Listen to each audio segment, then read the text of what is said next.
Beneath the endless sky of northern New Mexico lies a quiet, sun-scorched land of mesas and deep-cut canyons. This is the Jicarilla Apache Nation, a place of ancient traditions and profound silence. But some believe this silence is a carefully constructed lie. They claim that just below the surface, in the impenetrable dark, lies one of the US government's most terrifying and explosive secrets. A secret it shares with visitors who are not of this world. For decades, this region has been a nexus for the unexplained. Unidentified lights dancing in impossible patterns across the night sky. Livestock found dead under bizarre circumstances. Surgically precise mutilations with no tracks and no blood. To the casual observer, these are isolated curiosities. To the investigator, they are not random events. They are symptoms of a sickness, a deep-seated strangeness emanating from somewhere nearby, or perhaps from somewhere below. The theory that connects these disparate events is as audacious as it is terrifying. It alleges that beneath the stony face of Archuleta Mesa is not solid rock, but a sprawling, multi-level subterranean installation known as the Dulce Base, a city in the dark, built with secrets and sealed from public view. This isn't just a bunker, it's a laboratory, a prison, and a diplomatic outpost for a species that isn't ours. And here is the core of the conspiracy. Dulce is not solely a human endeavor. It is said to be a joint operations facility, the physical manifestation of a secret treaty between elements of the US government and an extraterrestrial intelligence, most often identified as the Greys. A pact made in the shadows, trading human subjects and earthly sovereignty for advanced, unholy technology. A deal with a devil we can't even comprehend. But how could such a monumental secret begin? The story, like so many others, finds its roots in the ashes of World War II. As the world celebrated victory, intelligence agencies engaged in a frantic, clandestine race to capture the enemy's most valuable assets. Not just rockets and jets, but their scientists, and more disturbingly, their occult knowledge of hidden realms and advanced physics that bordered on magic. This secret pipeline was called Operation Paperclip. While history books praise it for bringing rocket scientists like Wernher von Braun to America to build the space program, conspiracy researchers argue its scope was far wider. They believe Paperclip also imported scientists who specialized not in reaching the stars, but in burrowing into the Earth, bringing with them blueprints for advanced underground construction and technologies far beyond the public's imagination. Beyond conventional science, some whispers suggest these weren't just engineers, but true believers in esoteric myths, theories of a hollow Earth, of ancient subterranean civilizations, and of pacts with non-human entities. Did they bring with them not just schematics for tunnels, but maps to something far, far older? Was the foundation for Dulce laid not in the 1950s, but in the occult rituals of the Thule Society decades earlier? It's no coincidence, researchers say, that Dulce is a stone's throw from Los Alamos National Laboratory, the birthplace of the atomic bomb.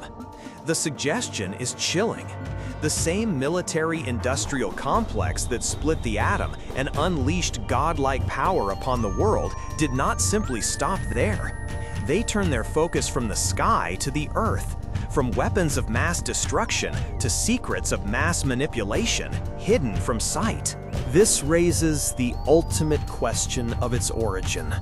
What kind of project, what kind of science would be deemed so sensitive, so reality-shattering, that it would need to be buried even deeper than the secrets of the Manhattan Project?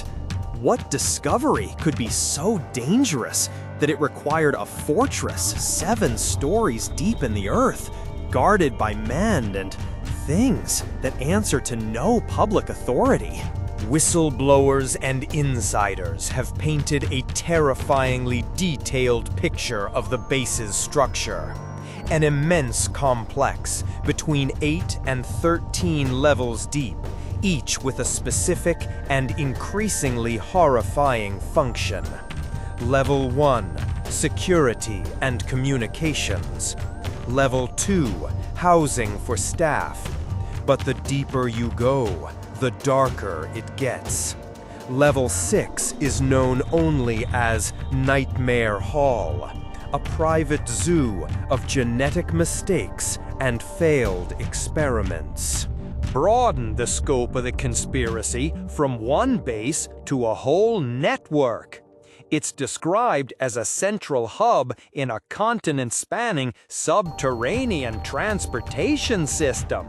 A network of tunnels navigated by high-speed magnetic levitation trains. These tubes are the secret highways of the deep state, connecting black sites like Area 51, the Northrop facility in Tehachapi, and other locations we don't even have names for. A hidden infrastructure for a hidden world. Who uses these secret rails? The theory claims it is the exclusive domain of the military-industrial complex, intelligence elites, and perhaps even the leadership of a breakaway civilization. A faction of humanity that possesses technology so advanced it operates independently from the rest of us. They move beneath our feet, unseen, unheard, making decisions that affect billions who are totally unaware of their existence. Security for a place like Dulce would have to be absolute. Reports describe a multi-layered force. On the outer rings, elite Black Ops soldiers. But deeper inside, the guards become less conventional. There are whispers of transhuman guards, monstrous hybrids of man and beast, and other genetic aberrations designed for pure terror and lethality. Their purpose is simple: ensure that whatever is in Dulce stays in Dulce. And on the deepest, most secure levels, the security is said to be handled by the alien partners themselves.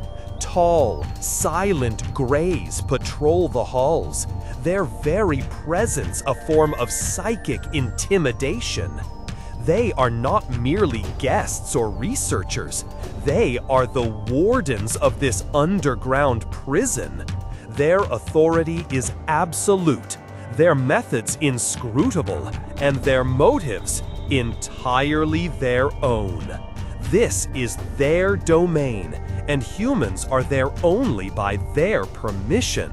If the structure of Dulce is terrifying, its alleged purpose is the stuff of nightmares. The stories claim that the countless individuals who go missing each year, the faces on milk cartons, the unsolved cases, are the raw material for the base's operations. Abducted not just by flying saucers in the night, but by unmarked vans and nameless agents.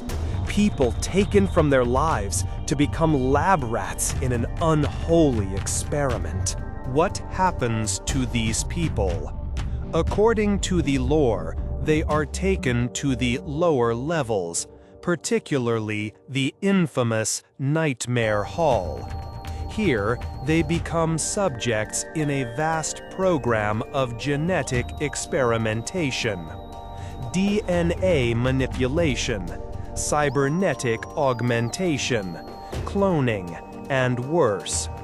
The goal is to understand the limits of human biology, psychology, and pain tolerance, all in the service of an alien agenda we can only guess at. The ultimate prize in this grotesque research is allegedly the creation of a stable human-alien hybrid, a new species that combines alien intellect with human adaptability. But for what purpose? To create a slave race? A more resilient vessel for alien consciousness? Or perhaps to create a replacement for humanity altogether, born and bred in the darkness beneath our feet? The implications are staggering. These fantastic claims might have been dismissed if not for a handful of whistleblowers who emerged, claiming first-hand knowledge. The most famous was Phil Schneider, a geologist and structural engineer who said he worked on building the deep underground bases.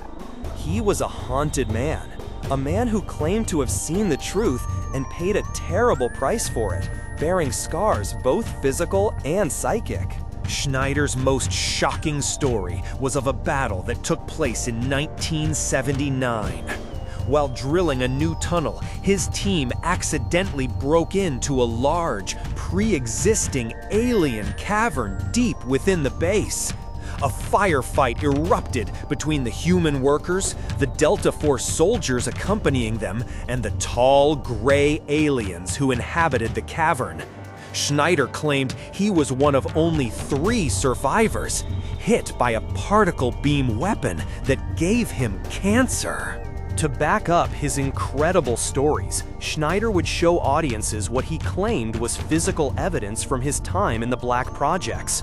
Shards of strange, unearthly metals, including what he called Element 140, which he said was stable and not on our periodic table.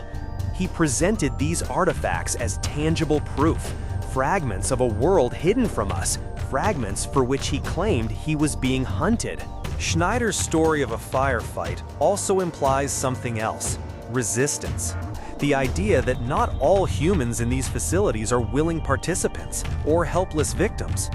Whispers persist of a secret war being fought in the dark, a resistance formed from disillusioned soldiers, scientists, and even abductees, fighting back against both their alien captors and their corrupt human overseers. A desperate struggle for a planet they may have already lost. But what is the fate of the countless others? The failures of the hybrid program, the captured resistance fighters, the used-up subjects. The stories say they are disposed of, or worse, kept in perpetual agony in the cages of Nightmare Hall. Their suffering is the price of the secret, the fuel for the alien-human machine. Theirs are the silent screams that echo in the deepest, most forgotten corridors of the Dulce Base. This brings us to the great why. Why would any government agree to such a monstrous pact? The most common answer is technology. The promise of weapons, energy sources, and medical advancements centuries ahead of our time. A technological leap so profound that it would guarantee global supremacy for the nation that possessed it. For that kind of power, some leaders might be willing to sacrifice anything or anyone. But there is a darker possibility. Perhaps the deal wasn't for technology to build a better future, but for technology to control the present. Advanced surveillance, psychic manipulation, biological agents. the perfect tools for a silent, unseen totalitarianism.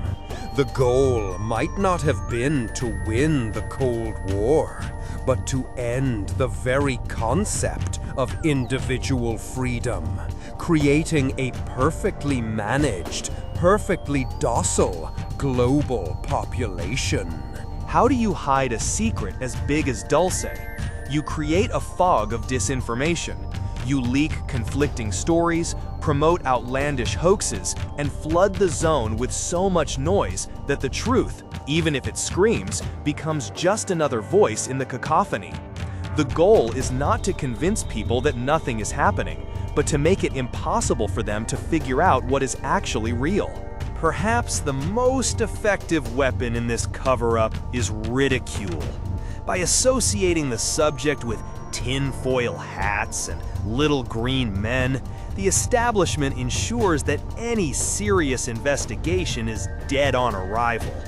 Witnesses are discredited, researchers are ostracized, and the average person is conditioned to laugh at the very idea, never realizing that their laughter may be the first line of defense for a horrifying secret. And within the system itself, the secret is kept through brutal, rigorous compartmentalization.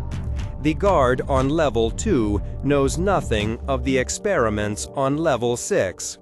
The scientist working on a genetic sequence has no idea what the final hybrid will look like. Each person is just a single cog with a single task, unable to see the terrifying machine they are helping to build. Secrecy through ignorance. Dulce, as terrifying as it is, does not exist in a vacuum. It is but one nexus point in a sprawling web of modern mythology. Researchers connect it directly to other legendary black sites like Area 51 and its mysterious S4 facility, where reverse engineering of alien craft allegedly takes place. They are seen as sister bases in the same secret program, one for hardware, the other for software. The alleged policy behind this entire shadow world is laid out in the controversial Majestic 12 documents. These supposedly leaked papers outline the creation of a super-secret committee of scientists and military leaders by President Truman to manage the alien problem. For believers, the MJ-12 documents are the Rosetta Stone of ufology, the blueprint for the cover-up and the treaty that led directly to bases like Dulce. And who are the alien partners in this grand, terrifying bargain? The lore points to several species, but two appear most often. The small grays, the cold, emotionless scientists and workers. And above them, a master race, often described as reptilian, a taller, more powerful, and far more malevolent species that allegedly sees humanity as nothing more than a resource to be managed and harvested. The Greys work for them. This all culminates in the most reality-bending truth of all, the breakaway civilization. The idea that the secret keepers, armed with alien technology and operating from hidden bases like Dulce, have already effectively seceded from the human race. They have their own science, their own laws, their own agenda. They are a new, more advanced branch of humanity, and we are the oblivious primitives they left behind. So, we are left staring into the abyss. A wild story of underground bases, alien treaties, and a secret war fought in the dark. It's easy to dismiss. It's comfortable to dismiss. But after peeling back the layers of testimony, circumstantial evidence, and whistleblower claims, we must ask the fundamental question: what if even a fraction of the Dulce story is true? What does it say about our world and our place in it? If it is real, then we are living on borrowed time. Every UFO sighting, every unexplained disappearance, every whisper of a cover-up could be a crack in the dam of secrecy.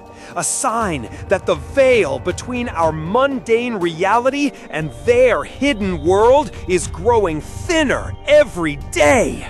The truth, they say, wants to be free. But are we prepared for what that truth might be? Or perhaps the most chilling possibility is that there is no final revelation to wait for. No single event where the ships land on the White House lawn. Perhaps the invasion, the takeover, has already happened, silently and from within.